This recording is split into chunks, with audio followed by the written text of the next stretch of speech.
Forbidden power. The curse of ghost soldiers. Summary. In a remote village perpetually shrouded in unease, Victor, a shaman consumed by greed, masters the forbidden art of summoning spectral warriors known as the Shadowed Host. Initially, he uses these malevolent spirits to gain wealth and power, but his insatiable ambition leads him to enslave even more souls, including those of the innocent. The spirits grow restless, their hatred for Victor simmering as his control over them weakens. One fateful night, the Shadowed Host turns on their master, dragging him into a cursed vessel, the very artifact he used to command them. The villagers discover the vessel the next morning, its sinister glow a chilling reminder of Victor's downfall. No one dares to disturb it, though whispers of its dark power persist. On stormy nights, some claim to hear faint voices emanating from the box, luring the brave or foolish to repeat Victor's tragic mistakes. Part 1. The Forbidden Summoning. The wind howled through the skeletal trees, their twisted branches clawing at the night sky like cursed talons. Deep within a forgotten cemetery, Victor, a shaman consumed by greed and unbridled ambition, stood motionless, his silhouette etched against the menacing shadows. The lantern he clutched swayed gently in his trembling hand, casting ominous flickers over the moss-covered gravestones, their inscriptions worn and silent, like secrets best left untold. Tonight, Victor's purpose was neither mourning nor remembrance tonight. He sought power, a power as ancient as death itself. Kneeling in the heart of the graveyard, Victor laid the lantern on the ground, its dim light illuminating the elaborate symbols he had etched into the soil. Surrounding him, black candles burned unnaturally steady, their flames defying the biting wind.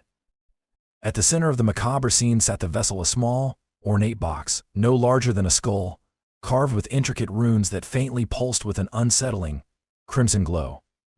Legends whispered of the artifact's terrible origin. It was said to imprison the Shadowed Host, spectral warriors betrayed in life, condemned to eternal servitude in death. Victor's breath came in shallow bursts as he began the incantation, his voice faltering at first but soon gaining a confidence that belied his fear. The ancient words, guttural and discordant, tore through the still air, their power vibrating in his chest. The cemetery seemed to recoil, the ground beneath him shuddering, as if trying to reject the dark energy he invoked. "Rise," Victor commanded, his voice now a thunderous roar. He raised his arms, palms splayed open, as if to grasp the heavens themselves. The runes on the vessel flared brighter, casting a bloody hue over the ritual circle, illuminating every line of Victor's determined yet desperate face. Then, the wind stopped. A suffocating silence descended, so absolute that Victor could hear the frenzied pounding of his own heart. His mouth went dry as an unnatural chill enveloped the cemetery. Suddenly, the sound of dragging chains broke the silence, slow, deliberate, each metallic scrape echoing like a death knell. From the shadows they emerged. The Shadowed Host materialized one by one, their forms cloaked in ethereal darkness, their hollow eyes glowing with the cold fire of rage. Chains clung to their spectral bodies, rattling softly with every step. Each spirit bore the marks of their violent demise: severed limbs, gaping wounds, shattered armor. Yet it was their collective aura and overwhelming presence of sorrow and wrath that sent a shiver coursing through Victor's spine. Victor steadied himself, though his hands trembled. "You are bound to me now," he declared, lifting the vessel high. "By this artifact you will serve my will and exact my vengeance." One spirit, taller and more fearsome than the rest, stepped forward. Its voice was a cacophony of anguish, layered with the cries of countless tormented souls. "Your will binds us. For now. But tread carefully, mortal, we are not tools. We are wrath." Victor's lips twisted into a smirk, his fear temporarily drowned by the intoxicating rush of newfound power. He dismissed the warning, convinced that the vessel made him invincible. Little did he know, he had just set in motion a chain of events that would seal his doom. Victor wasted no time unleashing the Shadowed Host. His rivals vanished overnight, their homes left in smoldering ruins, their cries swallowed by the void. The villagers, once indifferent to his presence, now spoke his name in hushed tones, their fear evident in the way they avoided his gaze. Wealth and power flowed to Victor with ease, and he reveled in the terror he inspired. But the spirit's growing defiance began to unsettle him. After fulfilling his commands, they lingered longer, their hollow eyes fixed on him with an intensity that made his skin crawl. The whispers started soon after, faint at first like the rustle of dead leaves. Over time, they grew louder, forming a cacophony of incomprehensible murmurs that haunted his nights.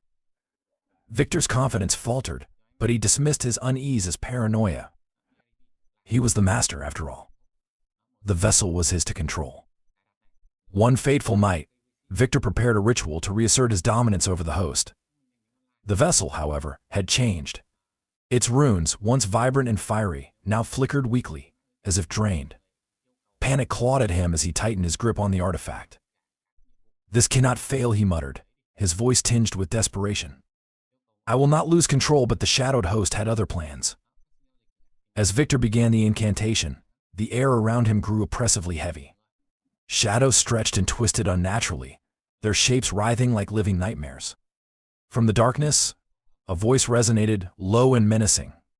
"You have taken too much, Shaman." It was the tall spirit, its glowing eyes now burning like twin suns. "We are no longer yours to command." Victor's stomach dropped. He raised the vessel, frantically reciting the binding words, but the spirits surged forward, their chains shattering as if mocking his efforts. The hosts surrounded him, their spectral hands reaching for his trembling form. For the first time, Victor felt the icy grip of true fear. "Wait, I can fix this," he cried, his voice cracking with desperation. "I can give you what you want. More souls, more power, anything." The spirits paused, their hollow eyes narrowing. "What we want," the tall spirit hissed, "is freedom. And your penance." Before Victor could react, the host descended upon him, their cold, ethereal forms enveloping him like a living storm. He screamed as their spectral chains coiled around his body, their touch burning like frozen fire. Dragging him through the cemetery, they brought him to the center of the ritual circle. The vessel floated from his grasp, its runes flaring with blinding intensity. "No," Victor shrieked, his voice raw with terror. "I'm your master. You cannot do this." The tall spirit leaned in close, its breath icy against Victor's skin. "You were never our master. Only our fool." With a deafening roar, the host channeled their collective wrath into the vessel. The artifact blazed with a light so fierce it seemed to pierce the heavens. Victor's form dissolved into a torrent of shadow, his anguished screams fading into the abyss. When the light subsided, the vessel fell to the ground, its runes dim and silent once more. The villagers found the cemetery eerily quiet the next morning. At its center lay the vessel, its faintly glowing runes a haunting reminder of the night's events. None dared approach it. Victor's name was whispered as a warning, a tale told to frighten children and ward off the curious. Over time, his story became legend, a cautionary reminder of the dangers of unchecked ambition and meddling with forces beyond comprehension. Yet, on stormy nights, some claimed to hear whispers emanating from the vessel. Promises of power, of vengeance, of desires fulfilled. And so, the cursed artifact remained, waiting for the next soul foolish enough to heed its call. Part 2. Rise to Power. Victor's grip over the shadowed host tightened as he realized the full extent of their devastating potential. With these spectral warriors bound to his will, the path to power lay wide open, and he wasted no time seizing it. Rivals who had once belittled or crossed him met sudden, inexplicable fates. Their homes burned in the dead of night, their bodies left lifeless in ways too gruesome to recount. The mere mention of Victor's name soon sent a chill through the hearts of those in the village. Victor's newfound authority was absolute.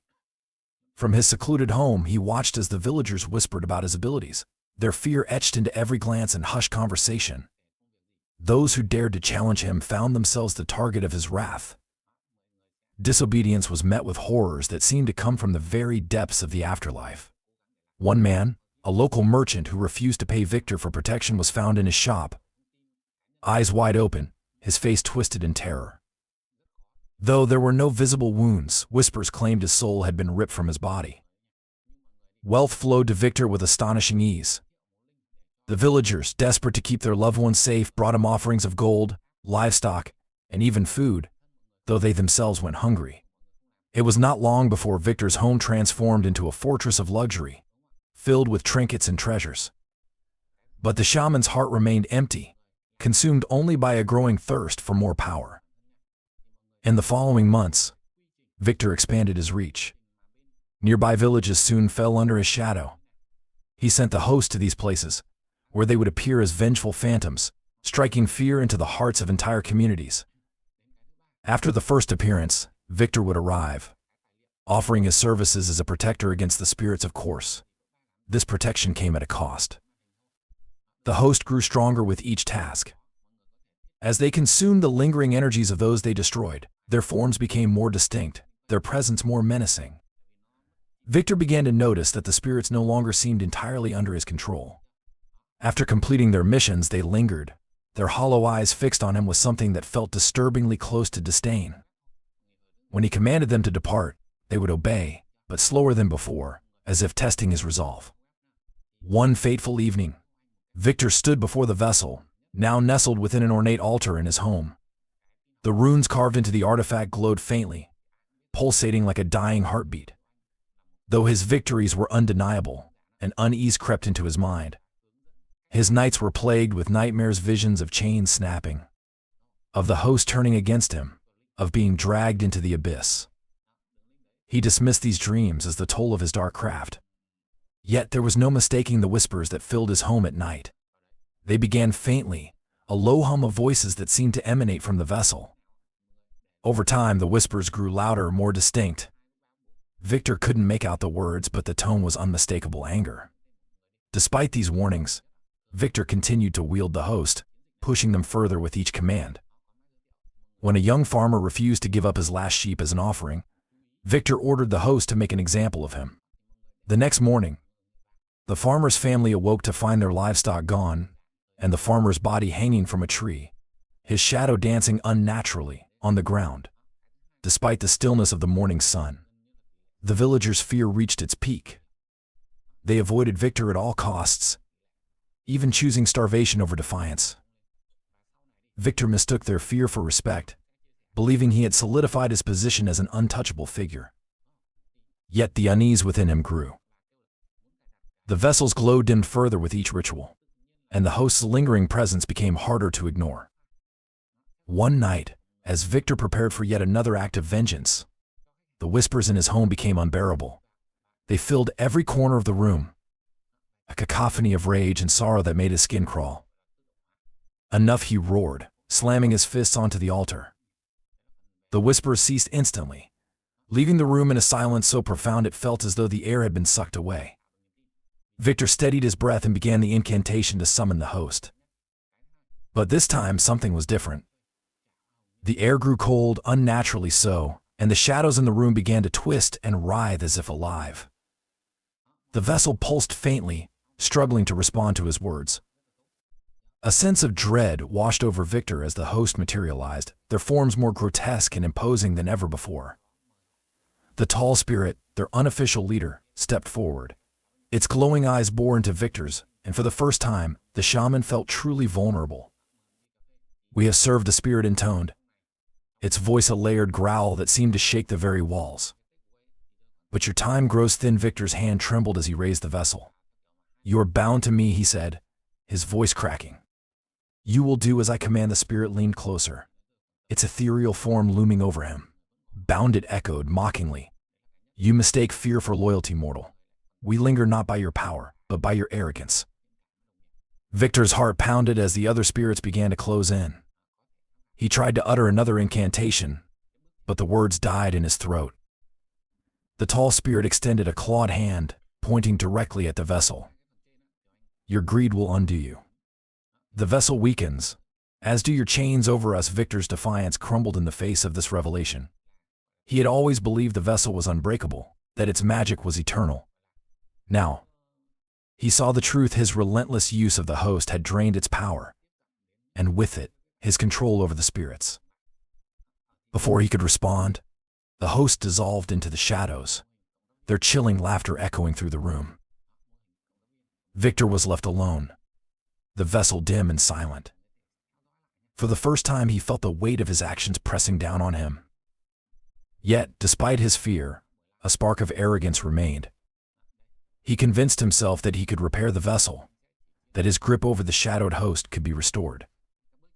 Victor's descent into darkness continued, but the cracks in his reign had begun to show. The host no longer responded with the same swiftness, and the whispers of rebellion grew louder. In his quest for power, Victor had become a prisoner of his own creation, his fate entwined with the very forces he had sought to control. Part 3. The Dark Bargain. The storm outside raged with unrelenting fury, the wind rattling the windows of Victor's secluded home. Rain pelted against the glass like desperate fingers clawing for entry. Inside, the shaman sat by the vessel, his fingers tracing the dimly glowing runes as he whispered to himself. The whispers had returned, louder this time, and Victor's unease grew with every passing day. It was during this storm that a frantic knock came at his door. Victor's eyes darted toward the sound, his irritation plain. Rising from his chair, he approached the door and opened it to reveal a couple, drenched and trembling. Their faces were pale, their eyes hollow with desperation. In the wife's arms was a small, frail child who appeared no older than 10. Her body writhed uncontrollably, her limbs jerking at unnatural angles, and her eyes rolled back into her head. "Please help us," the man pleaded, his voice cracking. "Our daughter Emily, she's possessed. No one else can help her. They say you have powers." Victor's gaze fell on the girl. The sight of her convulsing body and the guttural growls escaping her lips might have unnerved others, but Victor remained calm. Behind his collected demeanor, though, a spark of interest ignited. He stepped aside, gesturing for them to enter. The couple shuffled in, careful not to disturb the child's flailing limbs. Victor closed the door and locked it, the sound of the bolt sliding into place echoing ominously through the room.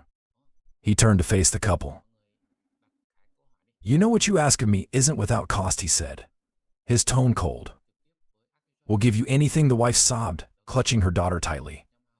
"Please, just save her." Victor's eyes narrowed. "Anything, you say? Then I'll require gold." "Enough to cover the cost of the ritual and an offering for the spirits," the man nodded fervently. "Whatever it takes, just save her." Satisfied, Victor motioned for them to place the girl on the floor. Emily's body contorted violently as her parents laid her down, her screams echoing unnaturally, sending chills up their spines. Victor retrieved the vessel from its altar and set it beside the child. The runes glowed faintly, as if sensing the presence of another soul. The shaman began the ritual, chanting in the guttural language of the ancients. The air in the room grew heavy, the temperature plummeting until frost formed on the windows. Emily's body arched off the floor, as if an invisible force was pulling her from every direction. Her parents watched in horror, clutching each other tightly as Victor's voice grew louder, the words reverberating like thunder. A dark mist began to seep from Emily's mouth, coalescing into a writhing, shadowy form above her. The spirit's form twisted and shrieked, its rage palpable as it resisted Victor's pull. But the vessel's runes flared to life, their crimson glow bathing the room in an eerie light. With one final, deafening scream, the spirit was sucked into the vessel, its shadowy form disappearing into the artifact's depths. Emily collapsed, her body limp and still. Her parents rushed to her side, tears streaming down their faces as they cradled her. She stirred faintly, her eyelids fluttering open. "Mama," she whispered weakly. The wife sobbed uncontrollably, clutching her daughter to her chest. "Thank you," the man said, turning to Victor. "Thank you, we owe you everything." Victor waved them off, his eyes fixed on the vessel. "Leave," he said sharply. "The ritual is complete, and you have what you came for." The couple hesitated but obeyed, carrying their daughter out into the storm. As the door closed behind them, Victor let out a slow breath. He lifted the vessel, staring into its glowing runes. The spirit within seethed, its presence adding a new weight to the artifact. A sly smile crept across Victor's face. This one, he murmured to himself. His strong days turned into weeks, and Victor found himself drawn to the vessel more than ever. The spirit he had captured during the exorcism was unlike any he had encountered before. It resisted his commands, its presence a constant, thrumming pressure in the artifact. But Victor was patient. He knew how to bend even the strongest wills to his own. The whispers from the vessel grew louder, more insistent. They were no longer incoherent murmurs but clear, venomous words. "Release me," the spirit hissed one night, its voice dripping with malice. "You have no idea what I am capable of," Victor chuckled, holding the vessel in his hands. "Oh, I know exactly what you're capable of," he said. "That's why you're mine now." The spirit's laughter echoed from the artifact, a sound that sent shivers down Victor's spine despite his bravado. "You think you've won," it said. "But even chains weaken over time. Even the strongest bonds break." Victor ignored the warning, placing the vessel back on its altar. He focused on harnessing the spirit's power, channeling its energy to strengthen the host. The shadowed host grew more menacing, their forms sharper, their chains heavier. But with their newfound strength came an unsettling defiance. They lingered longer after completing their tasks, their hollow eyes filled with something Victor could only describe as contempt. One night, Victor commanded the host to carry out a particularly brutal task, the destruction of an entire family who had defied his rule. The spirits obeyed, but their reluctance was evident. When they returned, their leader stepped forward, its voice a low growl. "You are growing careless, Shaman," it said. "You demand too much." Victor's temper flared. "You will do as I say," he shouted, holding up the vessel. The artifact's runes flickered, their glow weaker than before. The leader of the host sneered. "For now," it said before the spirits dissolved into the shadows. Victor's power continued to grow, but so did his unease. The vessel, once a source of confidence, now felt like a burden. The whispers within it grew louder, their tone mocking and insidious. The spirit he had enslaved during the exorcism seemed to feed on his doubt, its presence a constant reminder of the fragile balance he had upset. One stormy night, Victor awoke to find the vessel glowing brightly, its runes pulsing like a beating heart. The whispers filled the room, louder than ever. He approached the artifact cautiously, his hand trembling as he reached for it. "Release me," the spirit hissed, its voice cutting through the cacophony. "Release me, and I will show you power beyond your wildest dreams." Victor hesitated. For the first time, doubt crept into his mind. The spirit sensed his hesitation and pressed further. "You cannot control them forever," it said. "But together we can dominate them, command them, crush them." Victor's hand hovered over the vessel. The promises were tempting, but he knew better than to trust a spirit bound by vengeance. Yet, as the whispers grew louder, he couldn't shake the feeling that his time was running out. The storm outside intensified, the wind howling like a chorus of the damned. Victor gripped the vessel tightly, his mind racing. He had made a dark bargain, and now he was beginning to wonder if he had overestimated his own strength. But there was no turning back. The path he had chosen was one of no return, and the shadows he had summoned would not rest until they consumed him entirely. Part 4. Unrest among the host. The days following Victor's ascension to power were marked by a chilling transformation in the shadowed host. Once obedient, the spectral warriors now exuded an air of quiet defiance. Victor, intoxicated by his growing dominance, failed to notice the signs at first.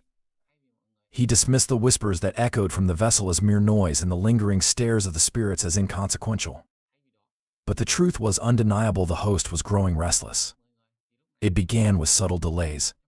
When Victor summoned them to enact his will, they hesitated.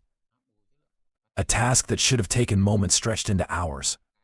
And when they returned, their hollow eyes gleamed with something dangerously close to mockery. The leader of the host, a towering figure with chains that seemed heavier than the rest, often lingered after the others had dissolved back into the shadows. Its glowing gaze bore into Victor, wordlessly challenging him. The vessel, too, showed signs of strain. Its once vibrant runes now flickered unevenly, their glow dimming with every use. Victor's attempts to strengthen the artifact through rituals yielded little success. Each chant seemed to drain more from him than it replenished the vessel. He tried to ignore the growing ache in his chest and the fatigue that clung to him like a shadow, convincing himself that his power remained absolute. One night, Victor demanded the host carry out a particularly ruthless act, the destruction of an entire merchant's lineage, including the children. The merchant had dared to speak out against Victor, claiming he was nothing more than a fraud. Such insolence could not go unpunished. Victor's voice thundered through the ritual chamber as he summoned the host, his fury palpable. The spirits appeared, their forms darker and more solid than before. The leader stepped forward, its chains dragging across the floor with a grating sound that set Victor's teeth on edge.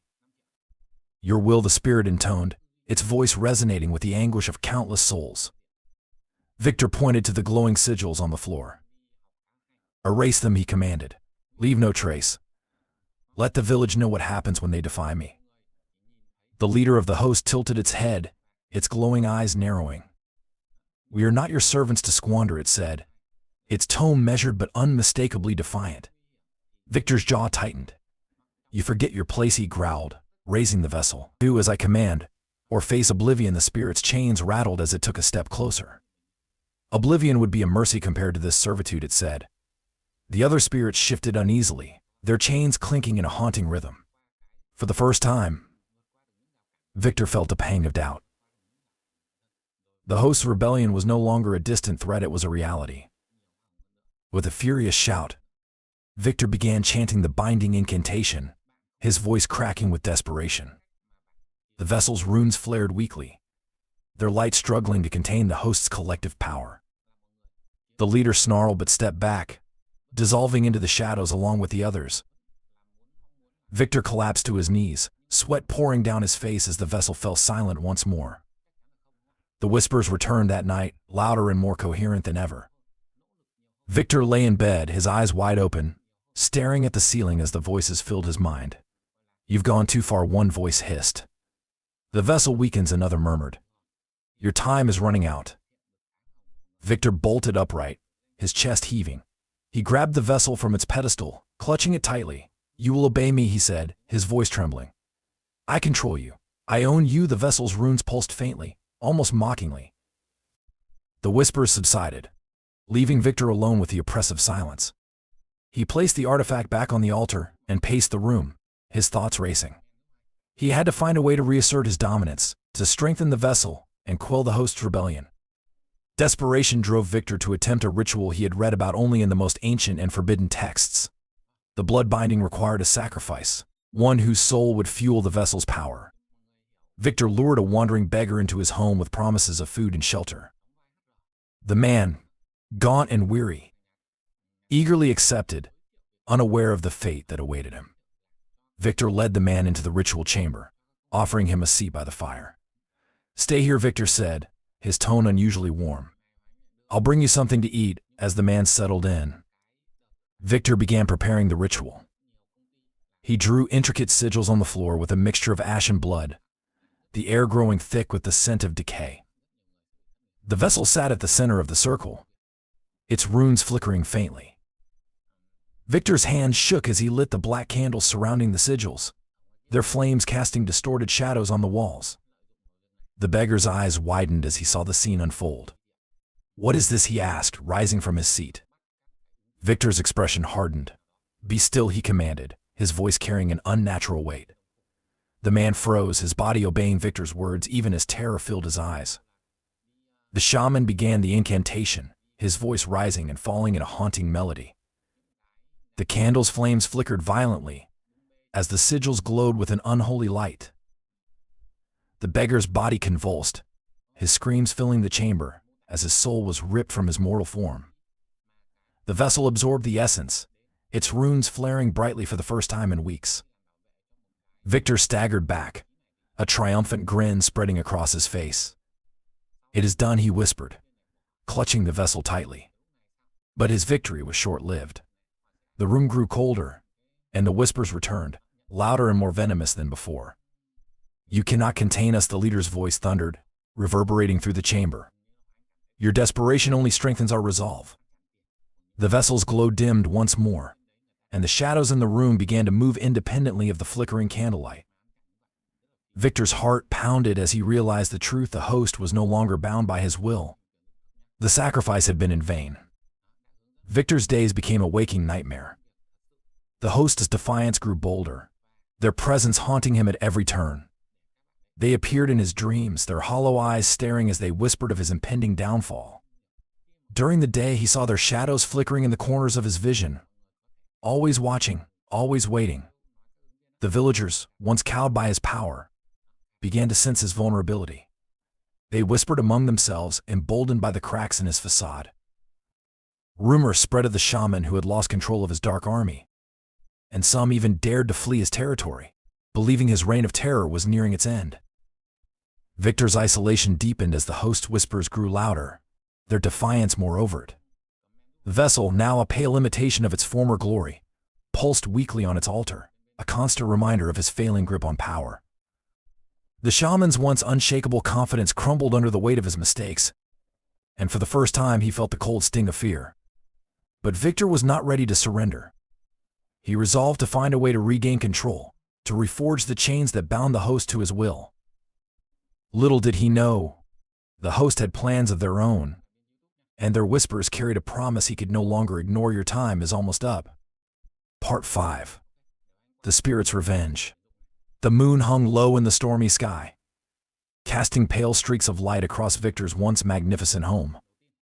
The night air was thick, suffocating, and an unnatural chill seeped through every corner of the shaman's domain.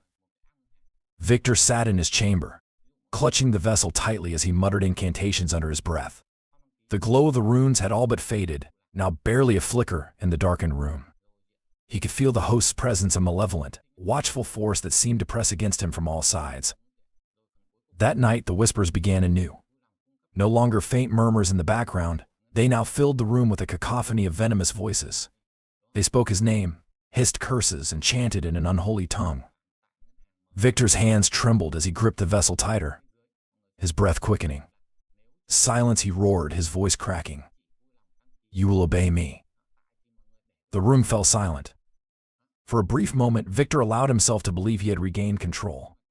But then, a low, guttural laugh echoed through the chamber, chilling him to the core. The shadows along the walls began to shift, twisting into grotesque shapes that seemed to leer at him. The leader of the shadowed host materialized first, its towering form emerging from the darkness. Its chains dragged heavily across the floor, each clink reverberating like a death knell. Behind it, the other spirits appeared, their hollow eyes glowing with a vengeful light. They surrounded Victor, their forms flickering like flames in a tempest. You have taken too much, the leader said, its voice a deep, resonant growl layered with the cries of countless souls. You have bound us, enslaved us, and squandered our power. Tonight it ends. Victor scrambled to his feet, holding the vessel aloft. I am your master, he bellowed, his voice shaking. I command you to stand down. The leader stepped closer, its chains rattling ominously. Master, it mocked. You are nothing more than a coward hiding behind borrowed power. Your vessel is weak, and so are you. Victor's panic surged. He began chanting a binding spell, his words desperate and uneven. The vessel's runes flickered weakly, struggling to respond. The host remained unmoved. Their leader raised a spectral hand, and the vessel was wrenched from Victor's grasp, flying across the room and shattering against the wall. No, Victor screamed, lunging for the broken artifact. But it was too late. The faint glow of the runes extinguished, leaving only a hollow shell. The host's chains snapped free, clattering to the ground as their forms grew darker, more solid. The spirits surged forward.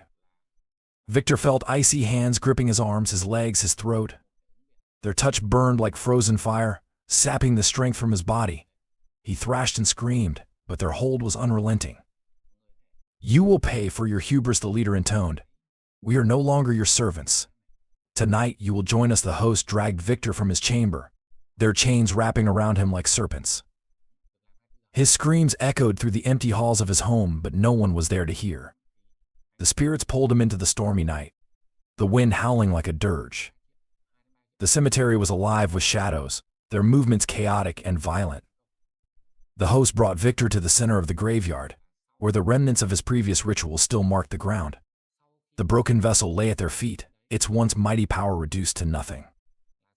The leader of the host raised its hands, and the shadows seemed to converge around them. For years you have bound us to your will, forced us to commit your atrocities, it said. Now, you will face the consequences. Victor's voice was raw from screaming.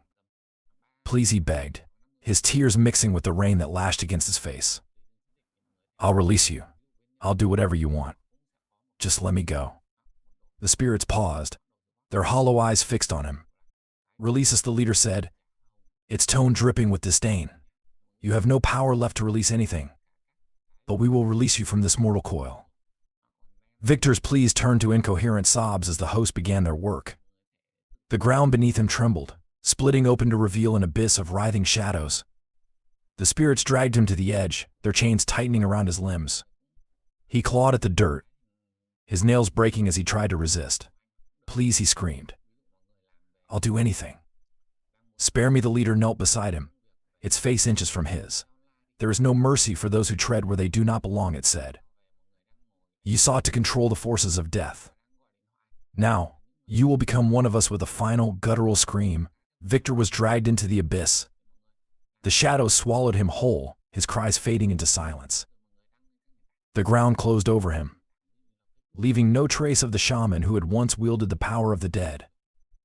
The cemetery grew still, the storm dissipating as quickly as it had come. The host stood in silence, their chains now gone, their forms lighter and more ethereal. The leader turned to the others, nodding once before they dissolved into the night, free at last. The villagers found Victor's home empty the next morning.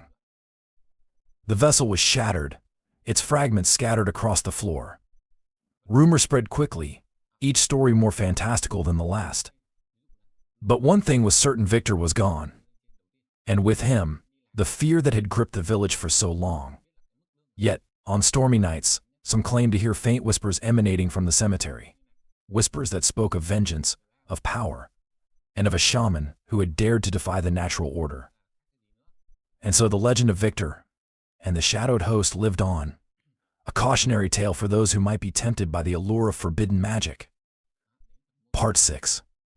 The shaman's downfall.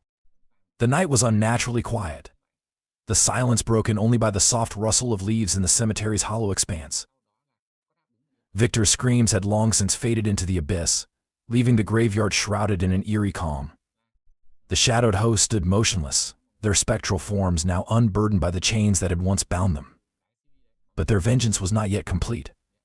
Their leader stepped forward, its hollow eyes fixated on the shattered remains of the vessel. For years, the vessel had been their prison, its glowing runes a cruel reminder of their servitude. Now those runes were dim, their power extinguished. But Victor's essence, his very soul, remained, lingering in the void between life and death. The leader of the host reached out, its clawed hand hovering over the fragmented artifact. A low hum began to emanate from the vessel's remains, growing louder until the pieces trembled and began to rise. Victor's screams erupted from the void, a haunting echo that sent a chill through the graveyard. No, he cried, his voice fractured and desperate. Let me go. Please. The host remained silent, their spectral forms looming like judges over a condemned man. The leader's voice finally broke the stillness, resonating with 1,000 tormented whispers. You sought to control what was never meant to be tamed. Now, you will suffer the same fate as those you enslaved. The fragments of the vessel began to reassemble, the runes glowing faintly as they fit together like pieces of a cursed puzzle.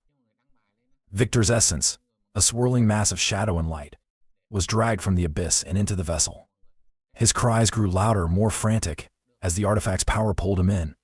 Please, Victor begged, his voice cracking with desperation. I can fix this. I can undo everything. Just give me another chance. The leader of the host knelt beside the reassembling vessel, its hollow eyes unblinking. There are no second chances for those who defile the balance, it said. You will remain here, trapped within the very artifact you once used to imprison us. With a final deafening scream, Victor's essence was sealed inside the vessel. The runes blazed to life one last time before dimming to a faint, pulsing glow. The cemetery fell silent, more, the air heavy with the weight of what had transpired. The villagers avoided the graveyard, their fear of the artifact outweighing their curiosity. Yet, on stormy nights, whispers would drift through the air, faint but unmistakable. Help me, Victor's voice would plead, carried on the wind. Those who heard it spoke of the unbearable sorrow and desperation that laced each word, as though his soul were being stretched and torn within the confines of the vessel. But the vessel's curse did not end with Victor. One fateful night, a young man named Elias, drawn by the allure of forbidden power, ventured into the cemetery. The storm raged above him, lightning illuminating the twisted branches of the trees. Elias had heard the whispers, the promises of strength and vengeance, and he was determined to claim the artifact for himself. He found the vessel resting atop a stone pedestal, its faint glow casting long shadows across the ground. As he reached out to touch it, a cold wind swept through the graveyard, carrying Victor's voice. "Don't," the voice hissed, filled with anguish. "You don't know what you're doing." Elias hesitated, his hand hovering above the artifact. "You're Victor, aren't you?" he asked, his voice trembling. "The shaman who controlled the dead." "I was," Victor's voice replied, the sorrow in his tone palpable. "Now, I am nothing. A prisoner of my own making. Leave this place before it consumes you too." But Elias' greed outweighed his fear. He grasped the vessel, its cold surface sending a jolt through his body. The runes flared to life, and for a moment, he felt the rush of power Victor must have once wielded. But then the shadows around him began to move. The host reappeared, their forms darker and more menacing than ever. The leader stepped forward, its chains dragging heavily across the ground. "Another fool," it said, its voice echoing with contempt. Elias tried to let go of the vessel, but his hands would not obey. The artifact's glow intensified, and Victor's voice rose above the storm. "Run," he screamed. Before it's too late, but it was already too late. The shadows closed in around Elias, their icy touch pulling him to his knees. The vessel grew heavier in his hands, its light consuming him as the host's chains wrapped around his body. His screams echoed through the cemetery, mingling with the laughter of the spirits. When the storm finally passed, the graveyard was silent once more. The vessel remained on its pedestal, its glow faint but steady. Elias was gone, his fate sealed like Victor's before him. The villagers, upon hearing of his disappearance, vowed never to set foot in the cemetery again.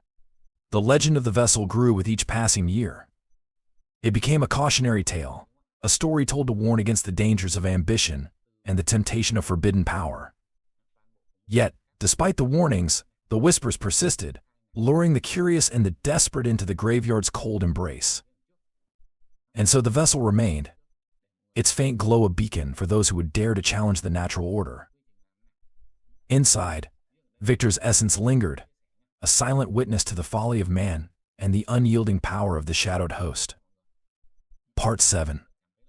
Discovery of the vessel. The storm had abated, leaving the village shrouded in a heavy, unsettling stillness. The air was thick with the smell of wet earth and distant rain, and the villagers huddled in their homes, reluctant to venture out. For weeks, whispers of Victor's disappearance had circulated, each story more terrifying than the last. Yet no one dared to speak his name aloud for fear that his spirit might hear. It was Elias's sudden vanishing that finally pushed the villagers to investigate. A group of men, armed with lanterns and the courage born of desperation, decided to search the cemetery where the young man had last been seen. They moved in silence, their footsteps muffled by the sodden ground, their eyes darting nervously toward the twisted trees that loomed overhead. The cemetery was a desolate place, its gravestones crooked and worn, their inscriptions long since erased by time. In the center of this forsaken ground stood the vessel, perched atop a weathered stone pedestal. Its faint glow pulsed like a dying ember, casting eerie shadows that danced across the graves.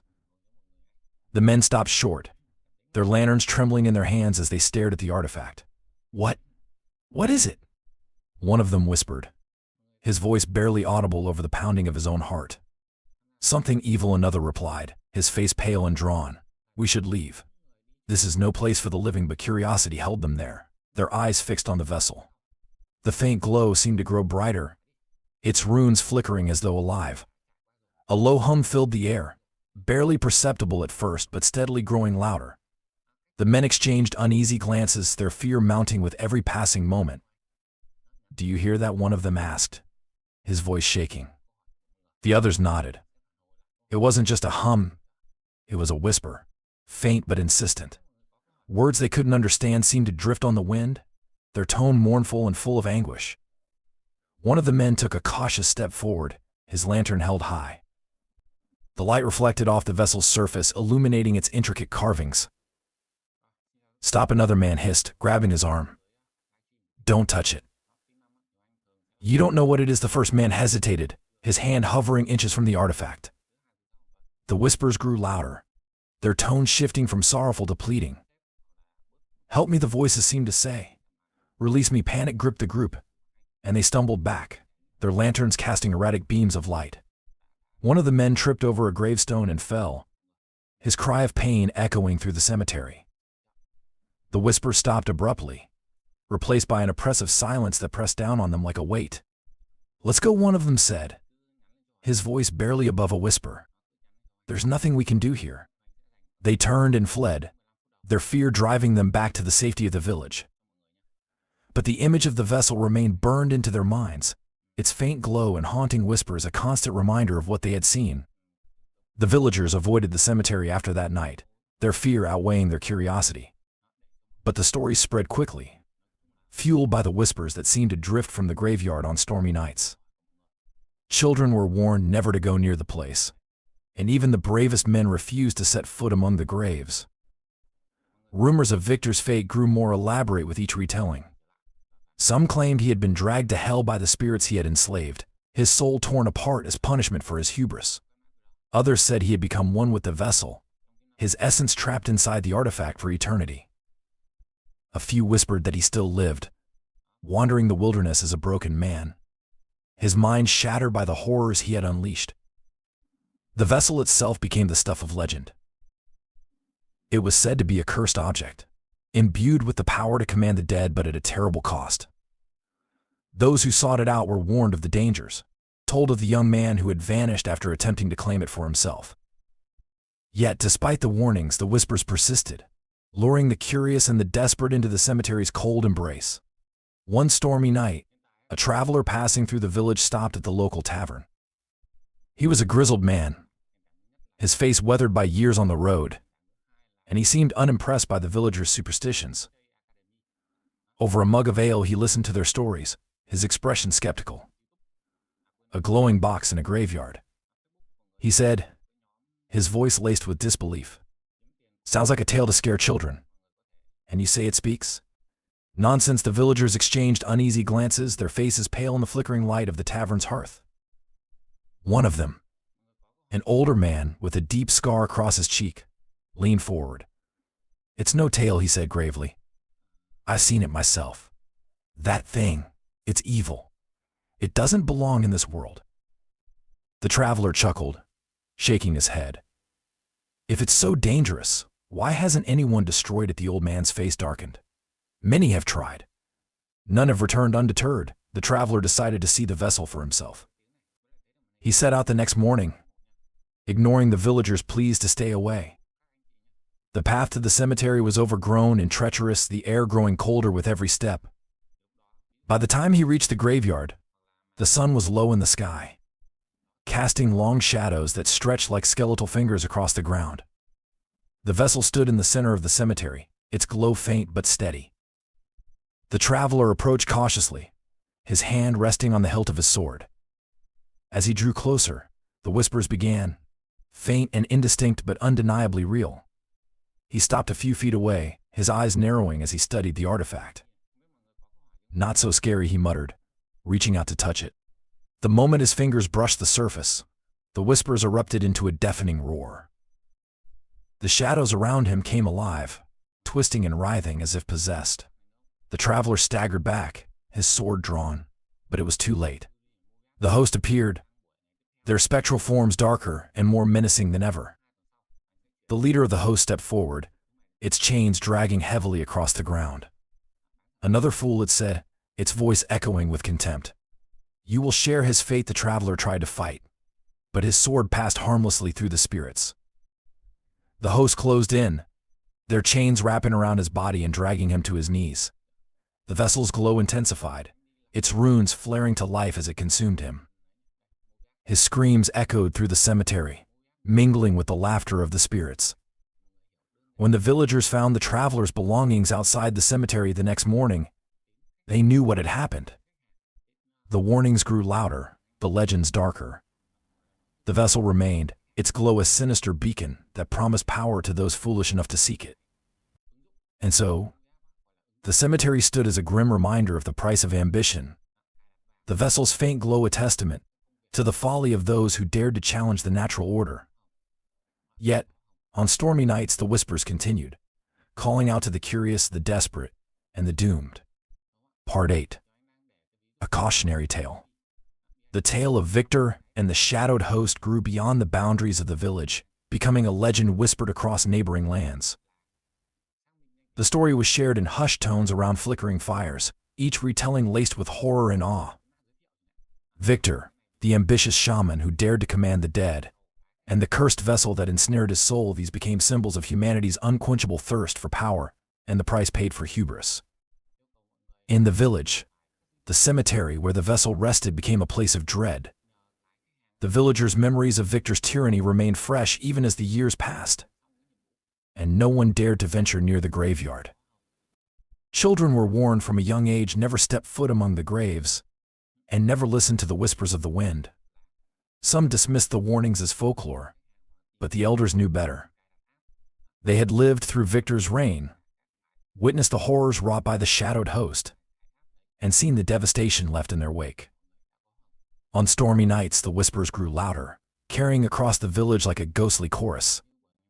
Some claimed to hear Victor's voice, pleading for release, while others heard the mocking laughter of the spirits that had consumed him. A few brave or foolish souls attempted to uncover the truth, drawn by curiosity or greed. None of them returned. Generations passed, but the legend persisted. Storytellers embellished the tale with each retelling, weaving in fantastical details that blurred the line between reality and myth. In some versions, Victor had been a hero, using the vessel to protect the village from an ancient evil before succumbing to its corrupting power. In others, he was a villain from the start, a power-hungry tyrant whose arrogance doomed him. The vessel itself took on a life of its own in these stories.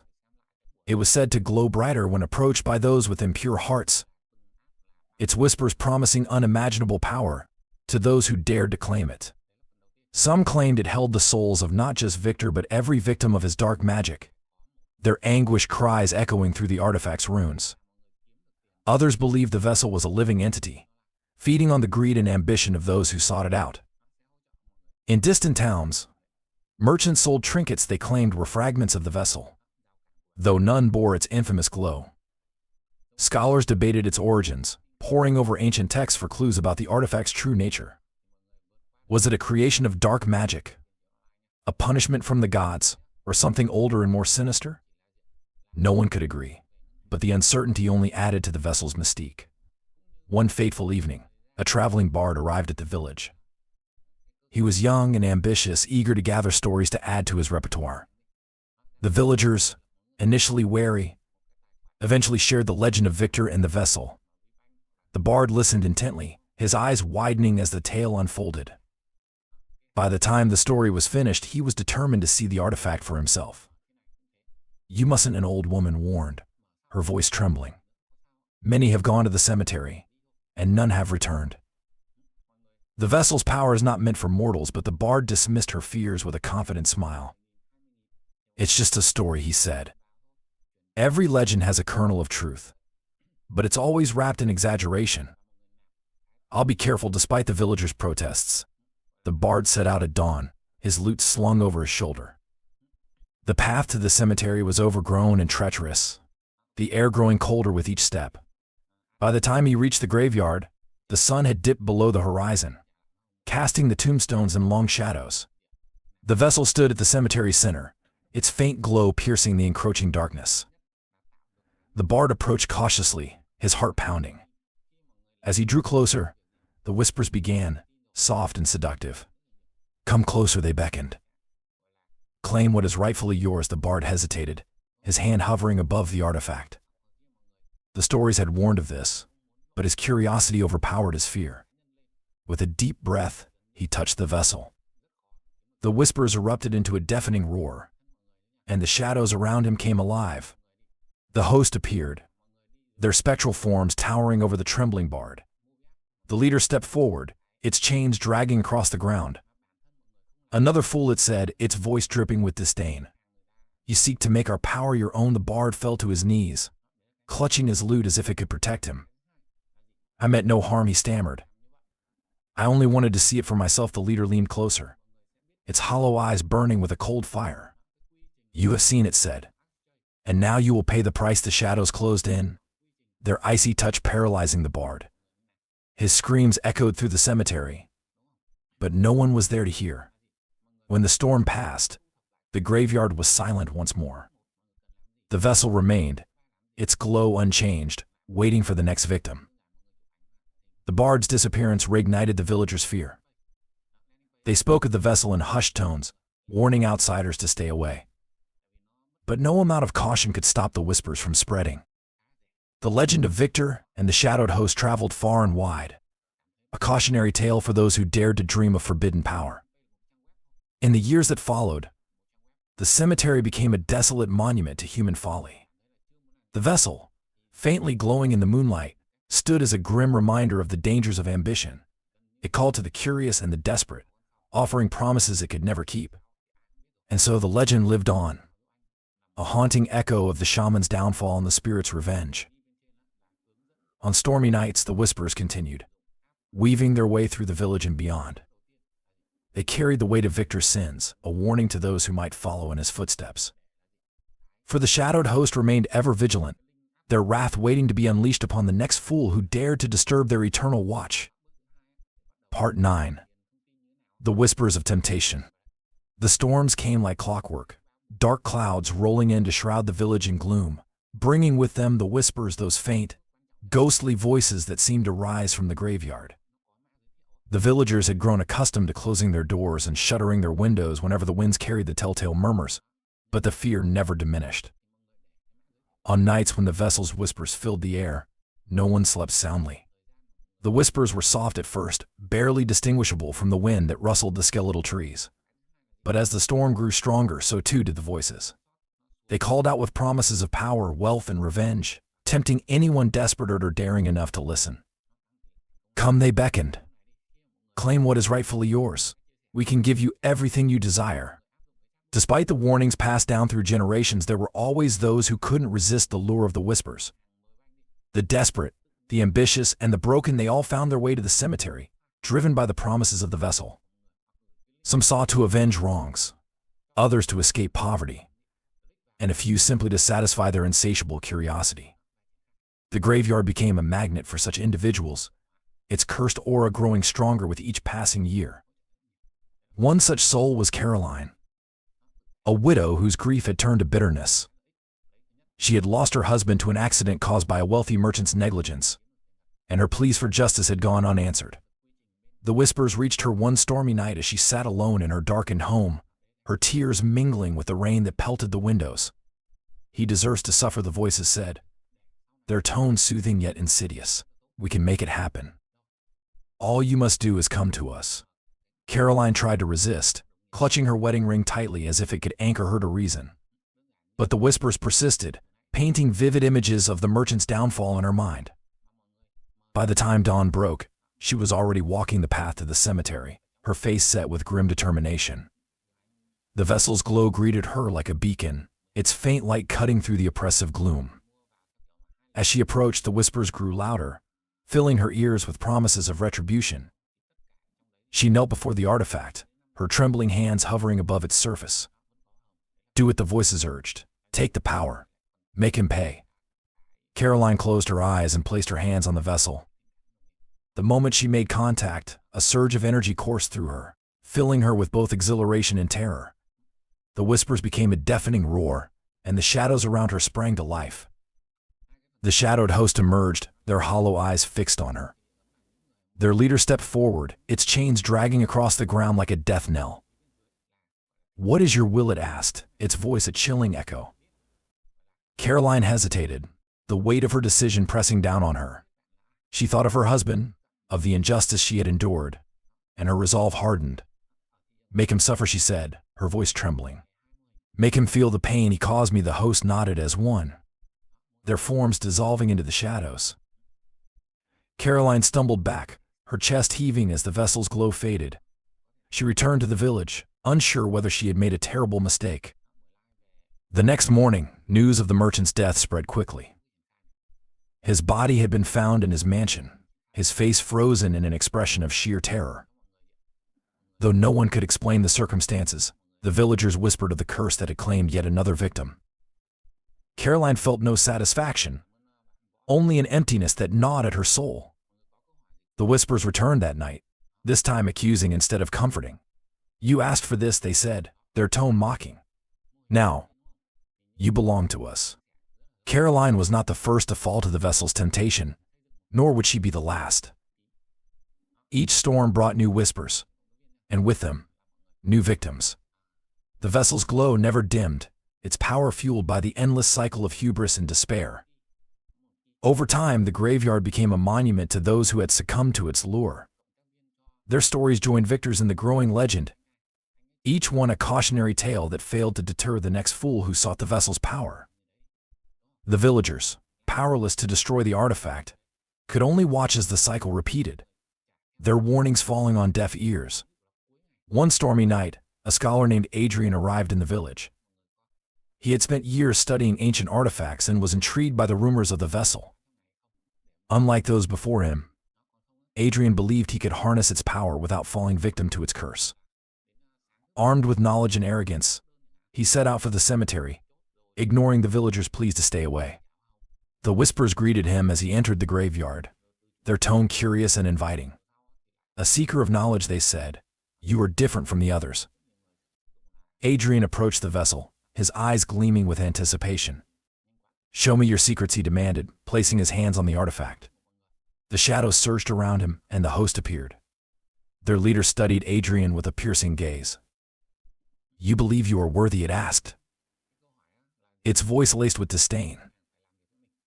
Adrian nodded, his confidence unshaken. "I have prepared for this. I know the risks. I will not be consumed as the others were." The leader's hollow eyes seemed to glow brighter. "Knowledge comes at a price," it said. "Are you willing to pay it without hesitation?" Adrian replied. Yes. The host dissolved into the shadows, and the vessel's glow intensified. Adrian felt the power surging through him, filling his mind with visions of forbidden knowledge. But as the visions grew clearer, so too did the whispers. They spoke of betrayal, of despair, of a power too great for any mortal to wield. Adrian's confidence faltered as the shadows closed in. He tried to pull away, but the vessel held him fast. The whispers became a deafening cacophony, and Adrian realized too late that he had been deceived. His screams joined the storm's howl, and when the winds finally died down, the graveyard was silent once more. The vessel remained, its glow unwavering, its whispers endless. On stormy nights they carried through the village and beyond, luring the ambitious and the desperate to their doom. The cycle continued, a perpetual reminder of the dangers of temptation and the price of hubris. Victor's tale had become more than a cautionary story. It was a warning etched into the fabric of the land, a haunting echo that would never fade. For as long as the vessel endured, so too would the whispers of temptation, ensuring that the shadow of the host would loom over the living for eternity.